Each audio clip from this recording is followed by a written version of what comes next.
Welcome back to my channel. If you're new here, hi, my name's Samira. I post on here bookish content, but I'm more active on Twitter and Bookstagram, or at least Bookstagram stories. And if you want to see more from me, definitely follow me there. So today I wanted to talk about my top 2021 releases coming out this year, and also the books on my physical TBR that I'm trying to get to, because that is an ongoing goal of mine that I'm trying to do better and consume books that I already own, which I'm doing a very good job of, by the way. I would like to report I did really well last year and I'd like to continue that this year. So without further ado, let's jump into it.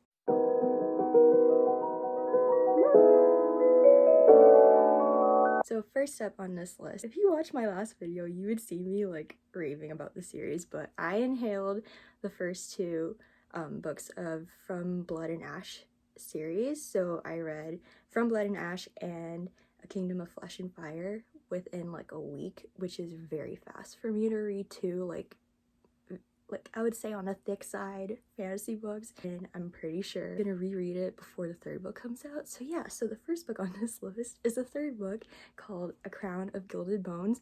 The ending of the sequel, of course no spoilers, but the end of the sequel, I need answers.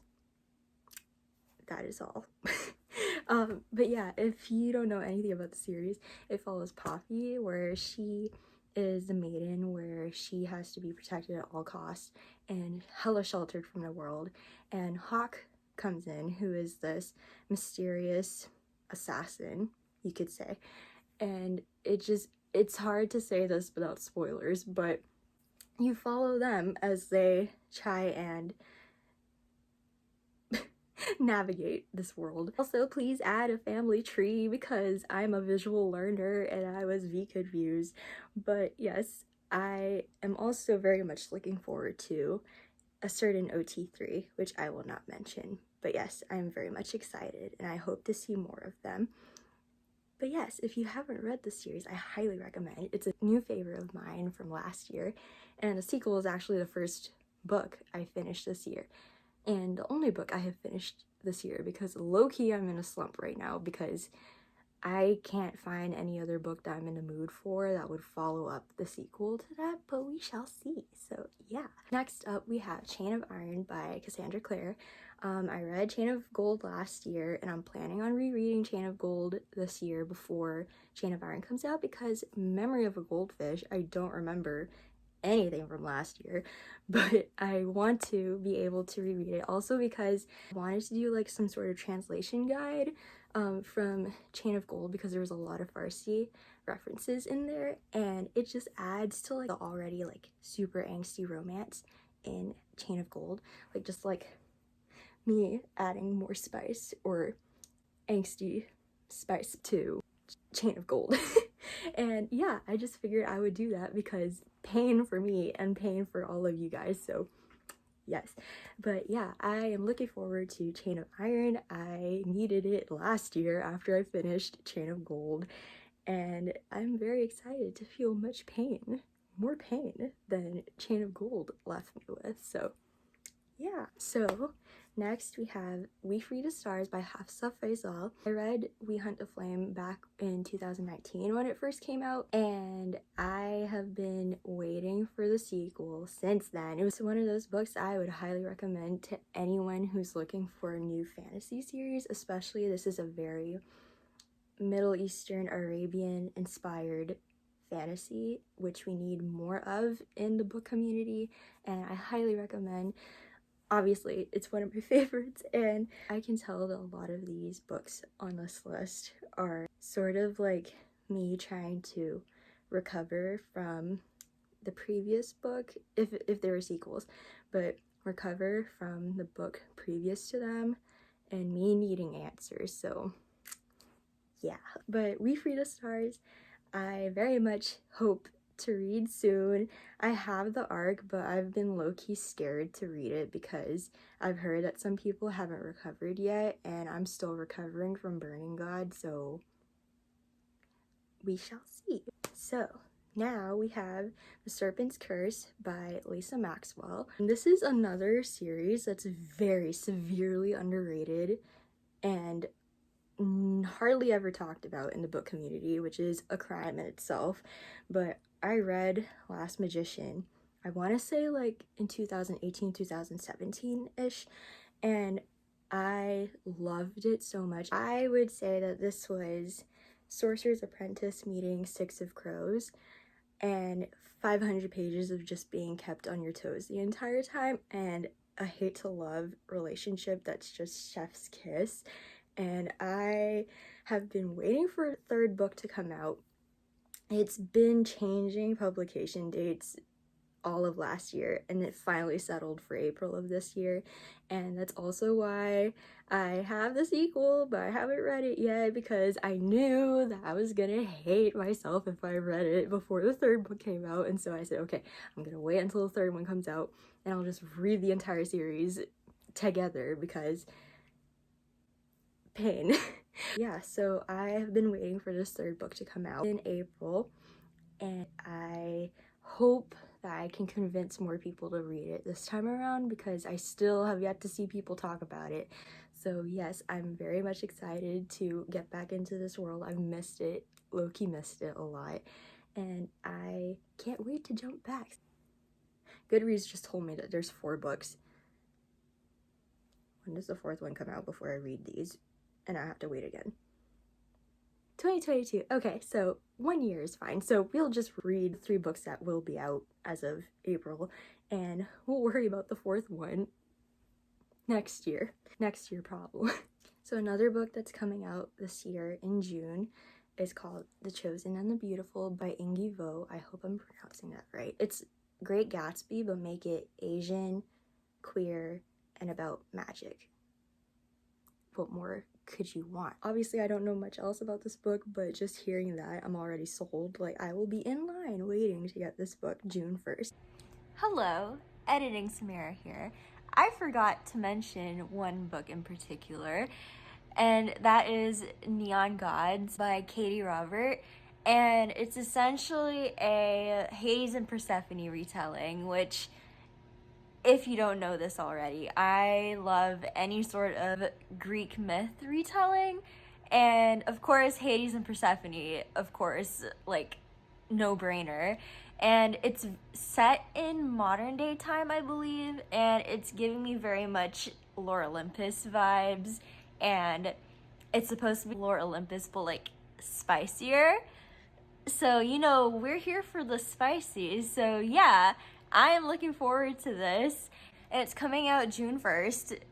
So it seems like I'll be booked and busy June 1st with all these releases. Goodreads was making it look like it's part of a series, so we'll keep a lookout for that. But yeah, I wanted to add that in there because I forgot about it.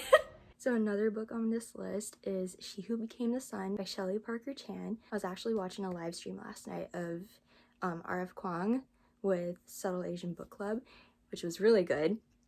I love the big brain energy that was there, but that was one of the books that she had said that she's really excited to read. And of course, I will listen to anything that R.F. Kuang sells to me. It's also tagged as Mulan meets Song of Achilles. I have not read Song of Achilles yet, but I stay being a Mulan stan, and I miss the Poppy War world, and this is just giving me major Poppy War vibes, so I'm excited. I can't wait to be in pain over more characters now. So another book on this list is The Witch's Heart by Genevieve Gornichek. So when I read this synopsis, my eyes laser focused on Loki, because yes, I am a Loki stan. I love him so much. I'm going to be watching his show whenever it comes out. That's all I'm going to be talking about. But this is basically about a banished witch who ends up working with Loki and possibly like having romance mixed in too, which just sounds amazing and like an instant read for me. So yes, that's literally the only reason why this book is on this list, because Loki and witches and mythology. We don't really have a lot of books on Norse mythology? Okay, my gosh, I was buffering for a second, but yes, Norse mythology. We don't really have a lot of books on them, but I'm excited and I need more Loki content, so yes, can't wait to read this book when it comes out. And the last book on this list for 2021 releases as of now. When you see me buying this book, look the other way. But this book is A Court of Silver Flames by Sarah J. Maas, and the reason why I'm getting this book is because it's featuring my favorite side character. And honestly, that's literally the only reason why I'm getting this, because I'm hoping because it follows Cassian. So Cassian's my favorite side character. Because it's following him, I'm hoping that it's actually really great. If not, I'm gonna be peak devastation. But I'm just like going into it with no expectations, so that way I can't be disappointed as much either way. But yeah, that's really the only reason why I'm gonna read that, because it follows my favorite side character. But other than that, yeah, so that is all. So like I mentioned before, these are the 2021 releases I'm most anticipating for this year, but I also am trying to have sort of like a goal or list of books that I own that I'm trying to get to this year in order to work on my physical TBR. So I'll just do like a rapid fire of the ones that are on that list, and hopefully this will keep me accountable, because I set my Goodreads goal for 40 books this year, because if you didn't watch my last video, I read 57 books last year, which is like a record for me. I decided to boost my usual like 30 to 35 like book goal for Goodreads to 40 this year. So hopefully I can get to that and you can keep me accountable. We have A Torch Against the Night by Sabaa Tahir. Honestly, the entire Ember in the Ashes quartet, I finished the first one, loved it, but wanted to wait until the last book comes out. So now that the last book is out, I have no excuse. So 2021, that's the book series, like my physical TBR book series I'm dedicating for this year to get finished. So I guess you could say Torch Against the Night, Reaper at the Gates, and Sky Beyond the Storm. Yes. And then we also have Jade City, Invisible Life of Addie LaRue, These Violent Delights, Crescent City, and Fire and Blood. So wish me luck as I try to read all these books this year. So I hope you liked this video. If you have any of these on your TBR for this year as well, please let me know. Or if you have any other anticipated reads for this year that I didn't mention, please drop them down below, because I would love to have more books added to my TBR, but also I need more recommendations. So yes, please leave them down below. Thank you again for watching, and I hope to see you soon. Bye!